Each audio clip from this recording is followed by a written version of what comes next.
Un grupo armado secuestró a unos 31 migrantes, en su mayoría venezolanos, mientras iban el sábado pasado en un camión en el estado mexicano de Tamaulipas, frontera con Estados Unidos. Así lo confirmó este martes el presidente Andrés Manuel López Obrador. Además, el mandatario afirmó que la Secretaría de Seguridad Pública y Ciudadana del Gobierno Federal está investigando el caso, pero enfatizó que aún se desconoce qué grupo realizó el secuestro y por qué motivo. El gobernante mexicano se refirió a los reportes de la prensa nacional que señalan que el plagio de los extranjeros ocurrió el sábado en la autopista Reynosa-Matamoros, pero el gobernador de Tamaulipas, Américo Villarreal, no confirmó el secuestro hasta este lunes. Según los reportes, los migrantes interceptados son en su mayoría venezolanos, que habrían salido de la norteña ciudad de Monterrey a Matamoros, frontera con Brownsville, Texas, para asistir a su cita de asilo humanitario en Estados Unidos.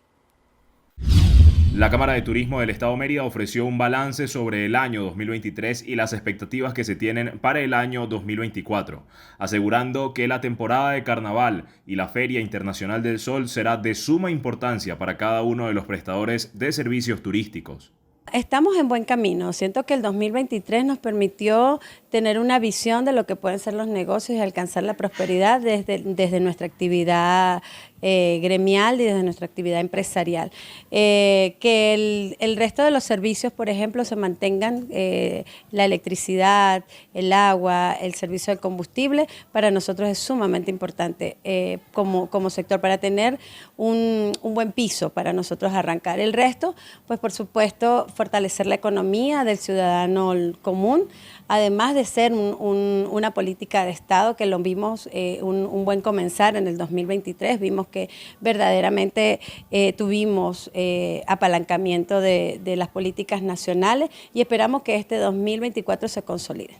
Y desde la Cámara de Turismo, ¿qué tienen planificado, digamos, para la época reciente? Bueno, por supuesto, la Cámara de Turismo ya terminó el periodo de nuestra gestión. Estamos esperando el llamado o que se consolide la nueva Junta Directiva para lo que puede ser el primer trimestre del 2024. Y yo siento que es consolidar los proyectos que venimos desarrollando, seguir posicionando Mérida como un destino de excelencia turística, seguir motivando la creatividad de nuestros empresarios y de nuestros emprendedores, ¿por qué no?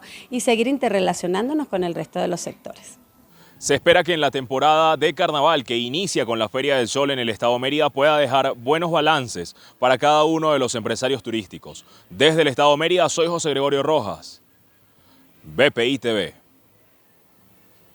El líder de la oposición surcoreana se recupera en el hospital tras haber sido apuñalado en el cuello. Lee Jae-myung fue agredido por un hombre de 67 años en un acto en la ciudad de Busan sobre las 10:30 de la mañana, hora local. El agresor se acercó al político para pedir un autógrafo antes de atacarle por sorpresa. El líder del Partido Democrático cayó al suelo asistido por miembros de su equipo para tapar la herida, mientras los responsables de seguridad detuvieron al agresor en el acto, que admitió tener intenciones de matar al político. De momento se sabe que el agresor compró el cuchillo por internet y que asistió a otro acto de Lee el pasado 13 de diciembre, donde no logró acercarse. La policía prevé presentar cargos de asesinato mientras prosigue la investigación. A pesar de la fuerte hemorragia, el político fue trasladado al hospital de Busan y posteriormente al de Seúl, donde fue operado de urgencia. Todavía sin un parte oficial sobre su estado de salud, el personal del primer centro médico aseguró que hubo suerte al haber herido solo la vena yugular y no la carótida. El presidente y el primer ministro y líder del Partido del Poder Popular han condenado con dureza el ataque y han pedido que se investigue a fondo lo sucedido.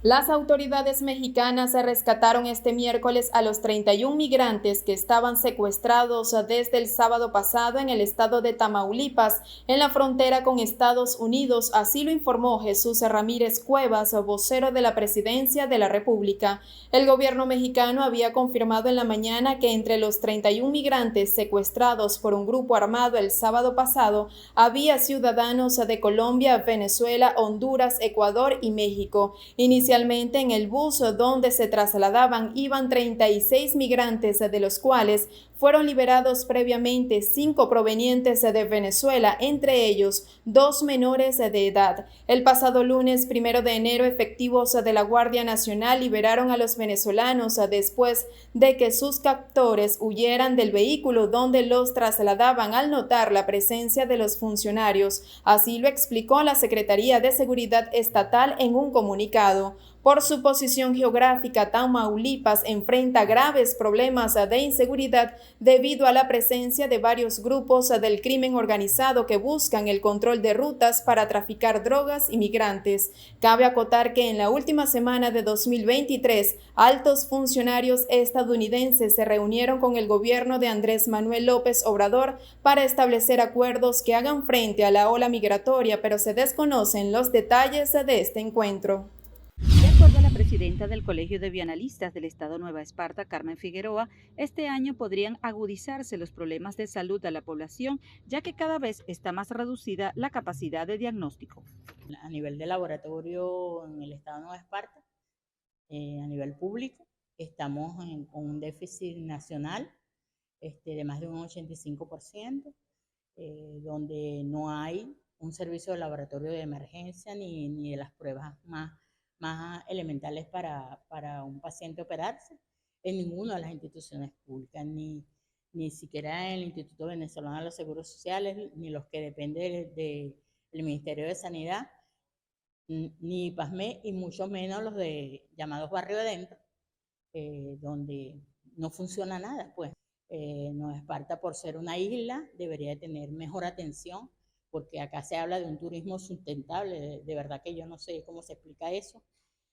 Cuando la salud en el Estado de Nueva Esparta está en el suelo, el único hospital central que tenemos está prácticamente, ya no está ni en terapia intensiva, yo creo que ya está casi muerto, porque ahí hay comisiones de evaluaciones, ahí te intentan recuperar y no se recupera nada. O sea, el paciente va, acude a ese centro, sobre todo a buscar la atención médica, porque los demás servicios no los tienen.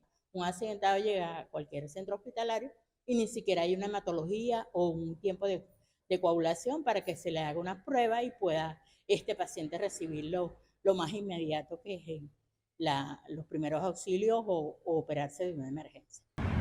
La preocupación de la gremialista es que aún con todo el déficit que hay en el sector salud, no existe todavía un proyecto de mejora profesional y transparente, sabiendo además que es una situación violatoria de derechos. Desde la isla de Margarita, Ana Carolina Arias.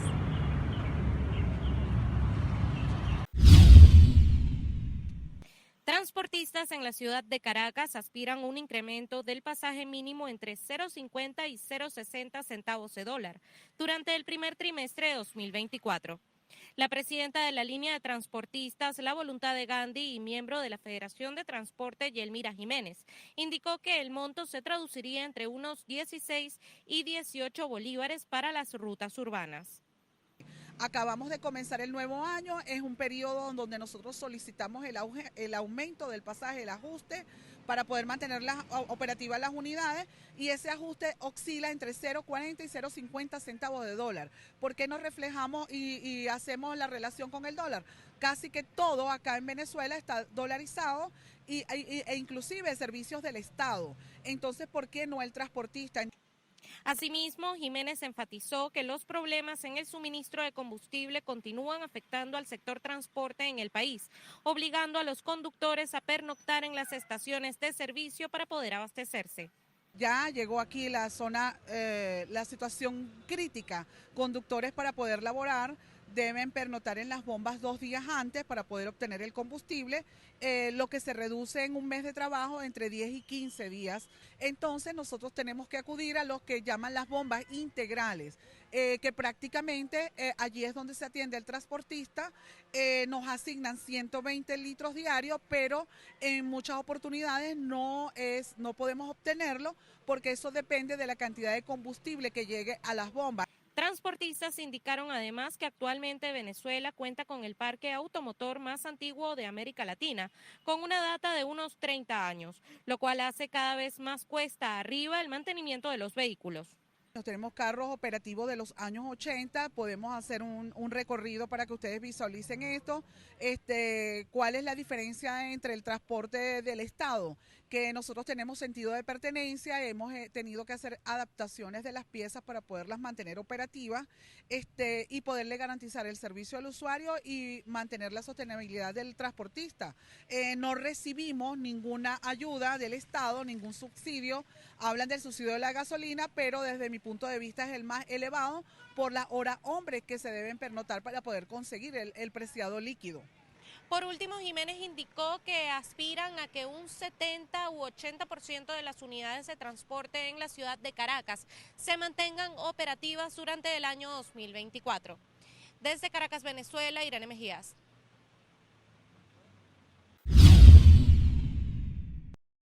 El gobierno de Argentina anunció el miércoles que neutralizó la llegada de una posible célula terrorista.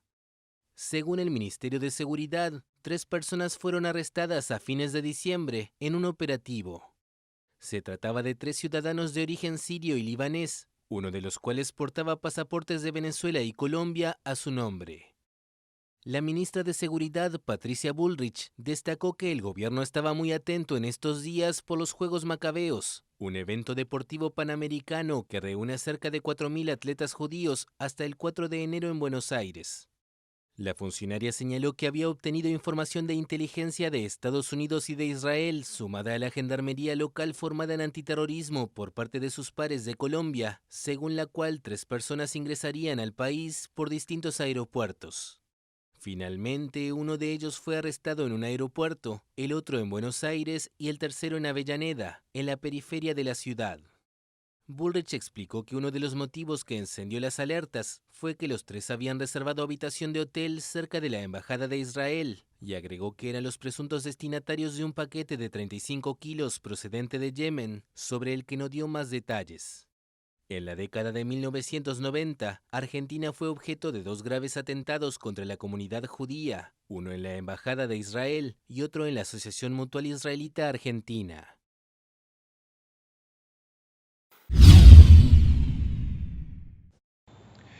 Que los jóvenes hayan migrado de Venezuela es una de las principales causas de la disminución de los homicidios en el país, así lo aseguró el abogado y criminalista Luis Isquiel, quien agregó que otros delitos se han incrementado como la extorsión y el informático. Según el último informe de 2023 del Observatorio Venezolano de la Violencia, en Venezuela ocurrieron 6.973 muertes violentas, de ellas 1.956 fueron homicidios cometidos por delincuentes, 953 fallecidos por intervención policial y 4.064 muertos violentamente, cuya causa está en averiguación. Esto significa que hubo una disminución del 25% con respecto a los años 2021 y 2022. Las causas de esta disminución son múltiples, pero yo diría que principalmente tiene que ver con la migración de jóvenes, varones, de los sectores populares de Venezuela, es decir, de los barrios y de los pueblos de este país, que son los que principalmente están cruzando el Darién y están cruzando distintas fronteras en Latinoamérica para buscar mejor futuro en otros países. En ese grupo etario siempre ha estado concentrado el grueso de la violencia asesina, tanto de víctimas como de victimarios. Entonces, al haber un número importante de migración, sobre todo en los últimos 5 años, yo diría que esa es la principal explicación del por qué se han venido reduciendo los homicidios. El informe del Observatorio Venezolano de Violencia también habla de una importante gobernanza criminal en Venezuela, es decir, grupos de crimen organizado que controlan territorio y se imponen ante personas de la delincuencia común, digamos, manteniendo una especie de orden criminal en esas poblaciones, y esa también podría ser otra explicación de la reducción de los homicidios. Y por último, no hay que dejar de mencionar que también se han efectuado una serie de acciones por parte del gobierno de Nicolás Maduro contra bandas criminales específicas en el país.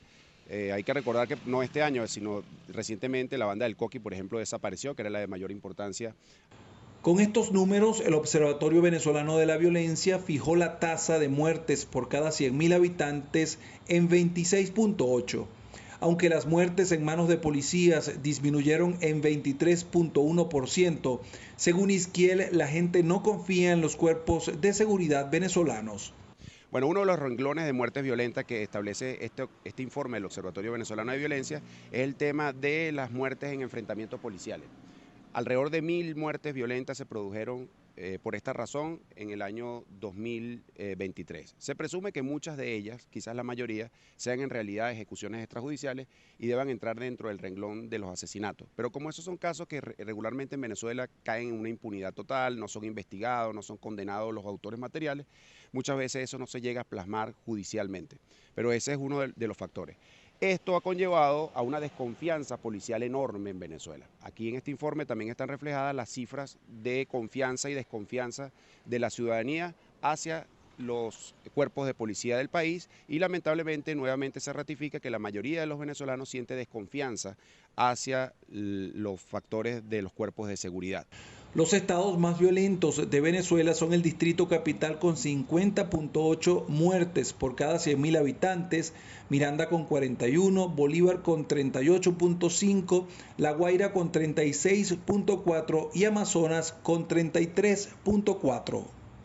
Según este último informe del Observatorio Venezolano de la Violencia, en Venezuela siguen muriendo los hombres jóvenes y de escasos recursos. Desde Caracas, Fernando Tineo para BPI TV.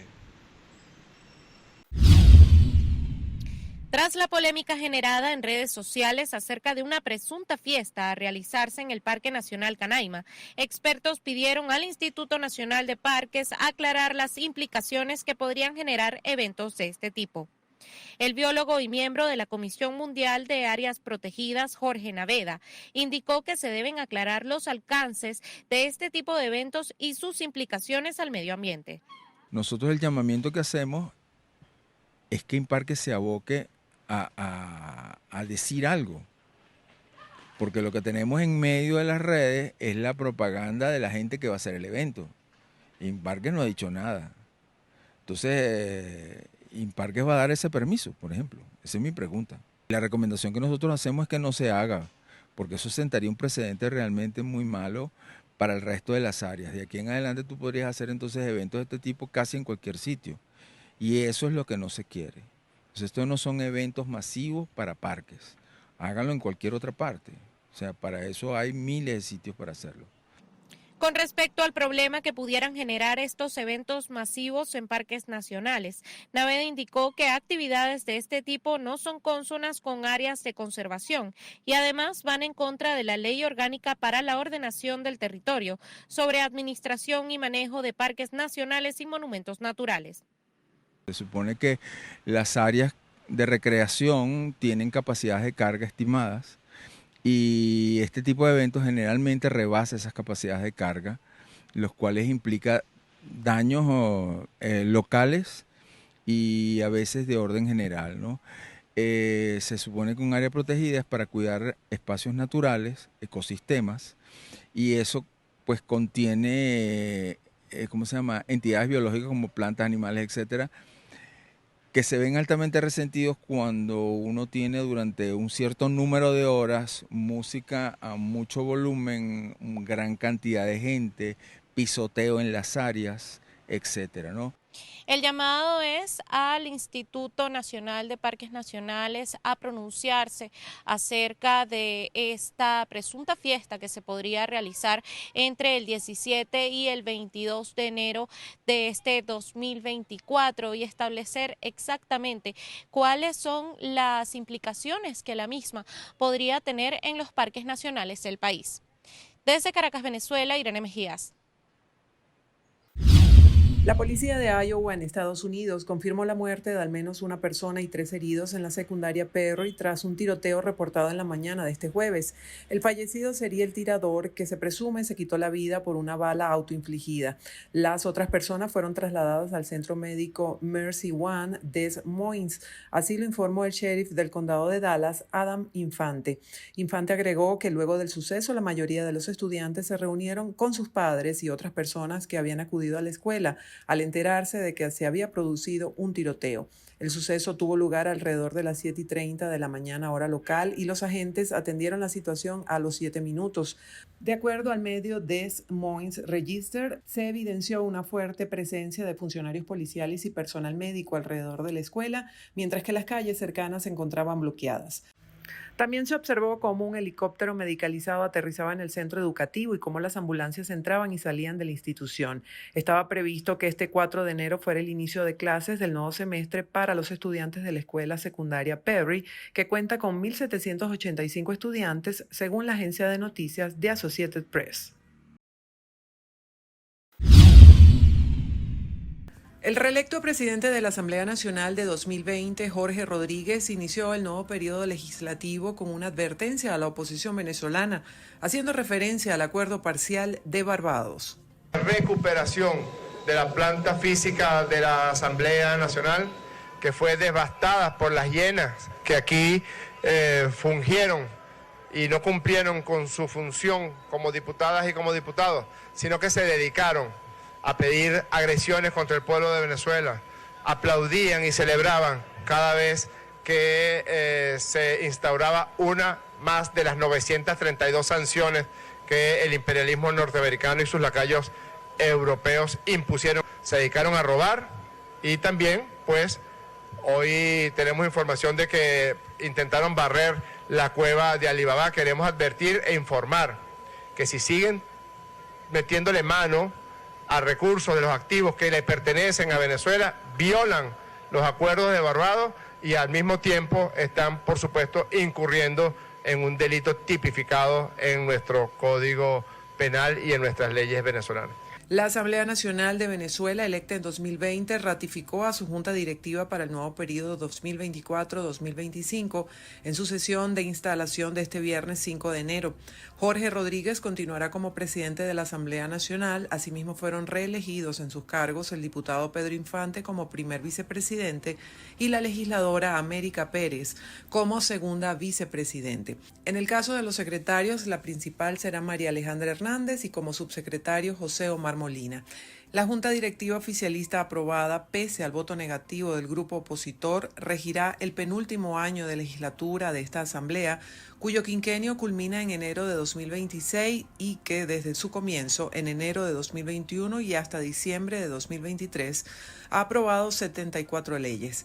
El actual Parlamento está conformado por 277 diputados, de los cuales 256 son chavistas, 20 de la oposición minoritaria y 1 de la Alternativa Popular Revolucionaria.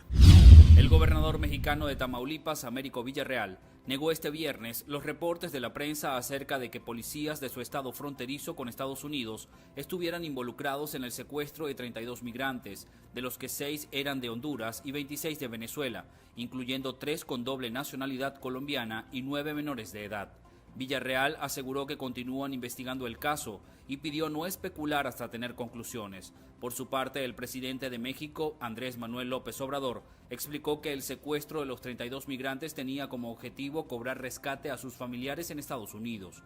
El gobierno de México levantó polémica el jueves porque López Obrador reconoció que los delincuentes liberaron a los migrantes, pero un día antes el vocero de la presidencia, Jesús Ramírez Cuevas, y la Secretaría de Gobernación, Luisa María Alcalde, hablaron de un rescate.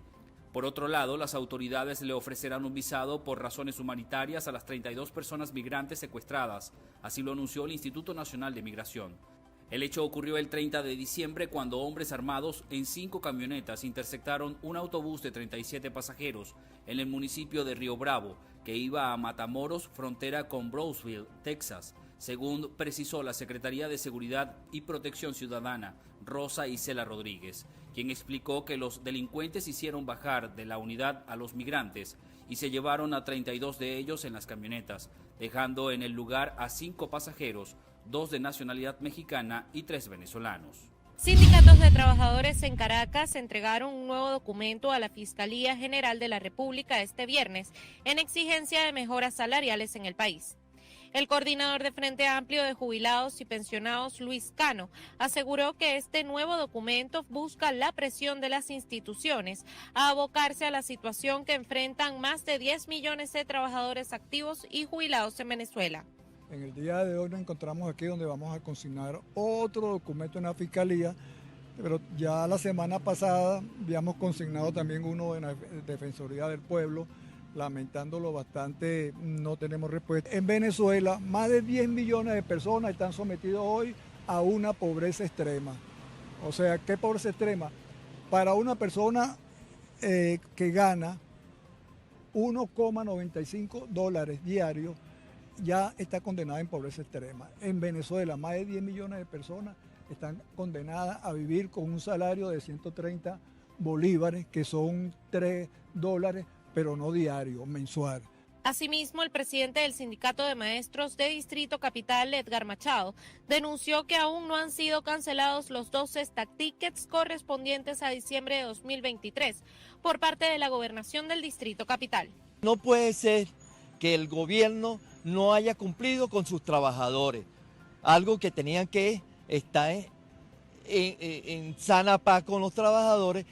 No los quisieron pagar esas 12 stack tickets que equivale a $80 y los recursos estaban. ¿Cómo es posible que retumba Caracas? Más de 30 orquestas estuvieron en Caracas de las 4 hasta las 8 de la mañana, más de 20 minutos de fuegos artificiales, y ahí se gastaron millones y millones de dólares, señores, y no tuvieron para cumplir y honrar ese compromiso que tenían con los trabajadores de las escuelas distritales y otros sectores del gobierno de Distrito Capital.